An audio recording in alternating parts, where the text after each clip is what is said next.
So guys, welcome back to our YouTube channel. Today we are going to discuss about Nissan Note epower. Okay, and unfortunately I don't have the vehicle beside me right now, but someone reached out to me and asked me, is a Nissan Note epower a good vehicle for doing Uber business in Nairobi? As always, Uber is the entire digital taxi business. Okay, so the thing is, Nissan Note epower has really come up like one of the most popular vehicles within the small category that are very, very fuel efficient.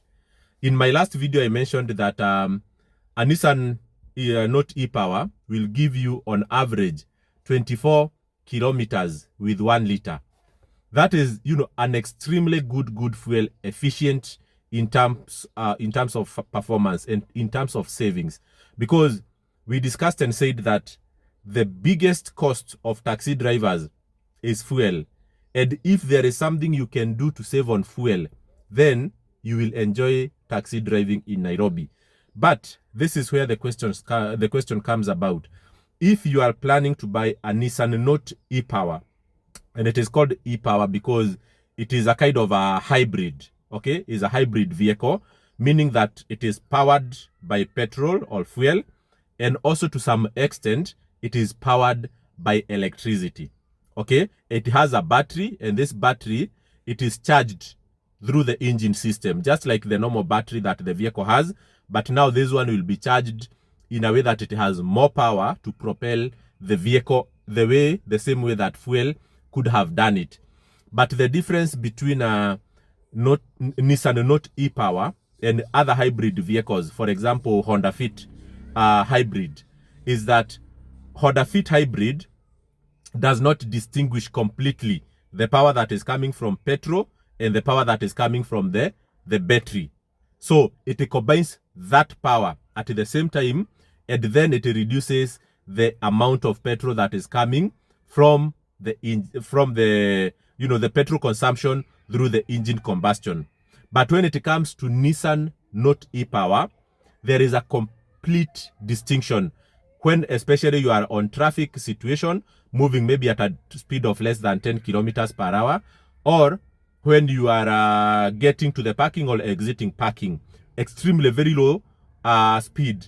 At that point, the combustion of fuel will be completely off, and then it will be powered only by the motor that is run by the battery. So that is the biggest difference. So when you are in traffic situation, Nissan Note e-Power will give you very, very good efficiency, up to 23 kilometers per liter. But then, going back to my initial point, we were saying, if you are a partner or if you are an investor and you want to buy this vehicle and put it into Uber platform, is it really worth it?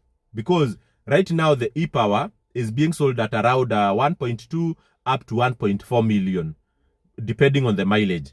And we are asking ourselves, is that a good investment for you to buy that vehicle and put it into Uber? So this is where you need to do the math. As always, I don't give advice in this channel. What I give you is information, and the final decision is yours. Okay, so let's say you have bought that vehicle at 1.2 million, okay, and you have gotten a driver and given him the vehicle. How much money will you ask from that driver? That is what we need to discuss here, because you are giving him a vehicle that is extremely expensive compared to other people who went and bought a vehicle worth 900,000 or 1 million Kenya shillings or 800,000 Kenya shillings. You have done an extra effort and bought a vehicle worth 1.2 or 1.3 million Kenya shillings. So, and you have bought that vehicle because of the fuel efficiency. You don't want your driver to struggle with fuel. So when you give him that car, you must also make some gains. You should not ask that driver the same amount that other drivers are being asked by partners who bought a car worth 1 million shillings. A vehicle that is not fuel efficient, a vehicle that is giving other drivers 17 kilometers with 1 liter. So in my view, if you buy a Nissan Note e-Power and give it to a driver, you must be able to ask for money above the market rates. Right now, I always recommend that if your vehicle is new, ask your driver between 1,200 to 1,500 shillings per day. That's an average that from all the math and the calculations I have done, it is a sustainable amount that you can ask a driver, and he will not struggle that much to give you 1,500 or 1,300 or 1,400 for a car that has an efficiency of around 16 to 19 kilometers with 1 liter. But now that you are giving him a Nissan Note epower that is giving him 23 kilometers with 1 liter, I feel like you need to ask that driver something around 17 or 1,800 shillings per day. Okay? If you can verify for sure that your Nissan Note epower is giving him 23 kilometers per liter, then 1,700, 1,800 is a fair amount to ask, to be honest. Okay? And you can do the cost of fuel that drivers pay for every day. We said that a driver will cover around 200 kilometers per day on average. If you multiply that by the cost of fuel right now in Kenya, it is costing 178 shillings for 1 liter of petrol. Okay, so if you take the efficiency divided by the total distance they travel times the fuel cost, then you'll see what is the total cost of fuel for your driver. If your car is 23 kilometers per liter for Nissan Note ePower, then it is 200 divided by 23 times 178. If you are giving a vehicle that is giving an efficiency of around 15 kilometers per liter, then it is 200 divided by 15 times 178. And then you will see what is the actual cost of fuel for your driver.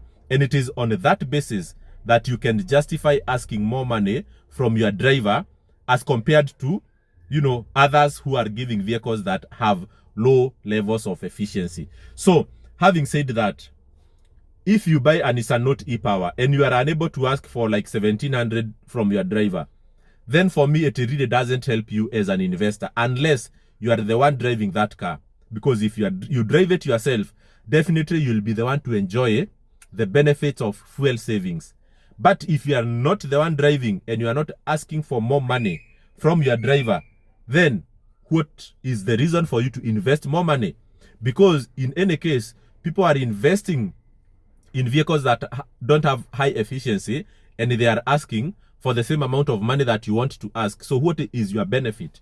But also remember that these hybrid vehicles, sometimes they can be very, very difficult to deal with when they get some failures, because they have the electronic component and the mechanical component, which sometimes is a headache for mechanics to go around. So my advice is that if you make an extra investment so that your driver can save on fuel, then you must take part in the benefits by asking for slightly more money than what you could have asked if you bought a vehicle that does not have the same level of fuel efficiency.